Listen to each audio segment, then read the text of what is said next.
Hello বন্ধুরা, আশা করি সকলে ভালো আছো। আলহামদুলিল্লাহ আমিও ভালো আছি। নীলা চিঠি লেসবিয়ান লাভ স্টোরি।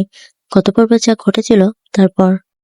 বাইরে বৃষ্টি ঝরছে আর নীলা কক্ষের এক কোণে বসে একটা চিঠি লিখছে। মনের গভীর থেকে উঠে আসা কথাগুলো শব্দ হয়ে তার কলমে কাটা কাটা পাতায় ছড়াচ্ছিল।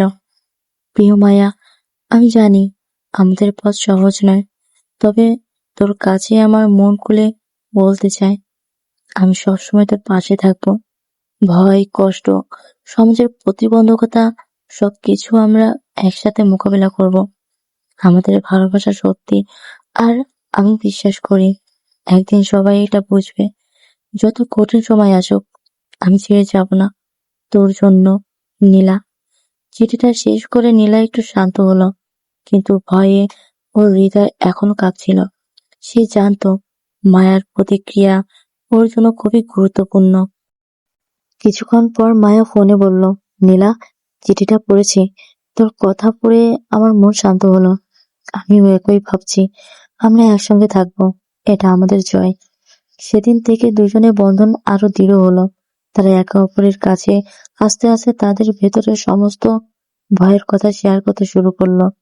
বাইরে বৃষ্টি যেমন থামছিল, তেমনি তাদের মনেরও অন্ধকার কাটতে শুরু করলো। নীলা আর মায়া তাদের প্রেমকে আর গোপন রাখতে পারল না। তারা কলেজে, পরিবারে, বন্ধুদের মাঝে তাদের অনুভূতি প্রকাশ করার সিদ্ধান্ত নিল, কিন্তু সমাজের চোখে ছিল কঠোর।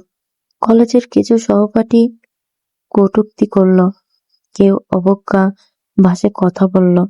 পরিবারের খবর চলে গেল, মায়ার বাবা মা রেগে আগুন হয়ে উঠল।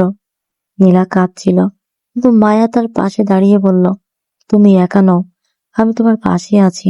তারা দুজনে বুঝলো ভালোবাসা শুধু দুজনের মাঝে সীমাবদ্ধ না, এটা এক বৃহত্তম যুদ্ধের নাম। একদিন কলেজের বারান্দায় দাঁড়িয়ে মায়া বলল, আমরা যদি মুখ খুলে দিই তাহলে সত্যিকারে আমরা হব। কঠিন হবে, কিন্তু মুক্তিও আসবে। তাদের মুখোশ খুলে ফেলা হলো। তারা নিজেদের সত্যিকারের পরিচয় সামনে নিয়ে এলো। যখন কেউ বিরক্ত দেখালো, তারা তাদের ভালোবাসার জন্য দাঁড়ালো। নীলা আর মায়া যখন তাদের সম্পর্ক পরিবারের কাছে প্রকাশ করলো, তখন সবচেয়ে বড় চ্যালেঞ্জ শুরু হলো। মায়ার বাবা মা তাদের ভালোবাসা মেনে নিতে পারেনি। এক সন্ধ্যায় মায়ের বাড়িতে তীব্র বাক্যলাপ হলো। এটা কি ব্যাপার, মেয়ের এমন কাজ কখন মেনে নিবে না। মায়ের বাবা কষ্ট ছিল, আমাদের সম্মান ও সমাজের মর্যাদা সব ভেঙে পড়বে। মা কান্নায় ভেঙে পড়ল। মায়া ও নীলা নির্ঘুম রাত কাটালো। তারা বুঝলো এখন তাদের নিজের পা নিজেরই বেয়ে চলতে হবে। পরিবারের চাপ সহ্য না করতে পেরে তারা সিদ্ধান্ত নিল নতুন শহরে গিয়ে নতুন জীবন শুরু করবে। নতুন শহরে এক ছোট ফ্ল্যাটে তারা উঠে এলো। তাদের ভালোবাসা নতুন ঠিকানা পেল, কিন্তু যুদ্ধ থামেনি। তাদের জন্য নতুন চ্যালেঞ্জ আসলো, অন্ততত্ন, নতুন পরিবেশ আর নিজেদের মধ্যে বিশ্বাস বজায় রাখা।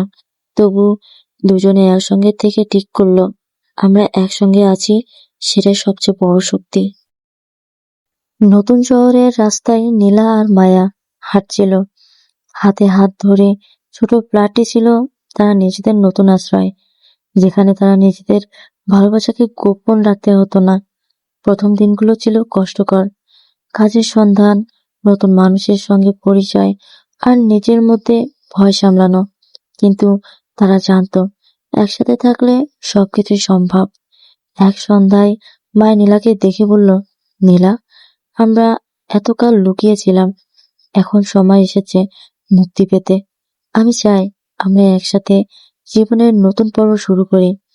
তার হাতে একটা ছোট্ট সুন্দর আংটি নিয়ে দাঁড়িয়ে যাই বলল, আমি কি তোমাকে বিয়ে করব? নীলার চোখে জল এসে পড়ল। হ্যাঁ মায়া, আমি তোমাকে সারা জীবন চাই। তারা একে অপরকে আঁকড়ে ধরে নতুন জীবন শুরু করলো এবং প্রার্থনা করতে লাগলো।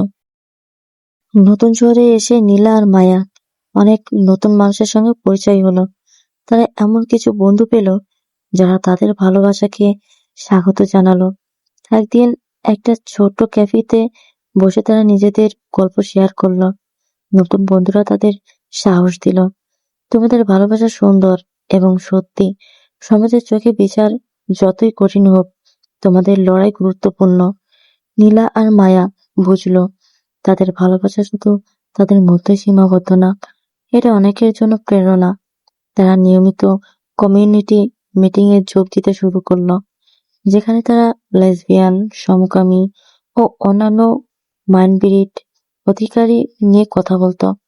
নতুন বন্ধুত্ব, নতুন স্বপ্ন। এখন তারা শুধু নিজেদের জন্য নয়, অন্যদের জন্য লড়াই করতে হবে। তো বন্ধুরা, এরপর কি হতে চলেছে তা জানার জন্য আমাদের সাথেই থাকুন। ভিডিওটি যদি ভালো লেগে থাকে তাহলে আমাদের চ্যানেলটি সাবস্ক্রাইব করে পাশে থাকা বেল আইকনটি অন করে দিন। পরবর্তী পর্ব আসা পর্যন্ত ভালো থাকুন, সুস্থ থাকুন। আল্লাহ হাফেজ।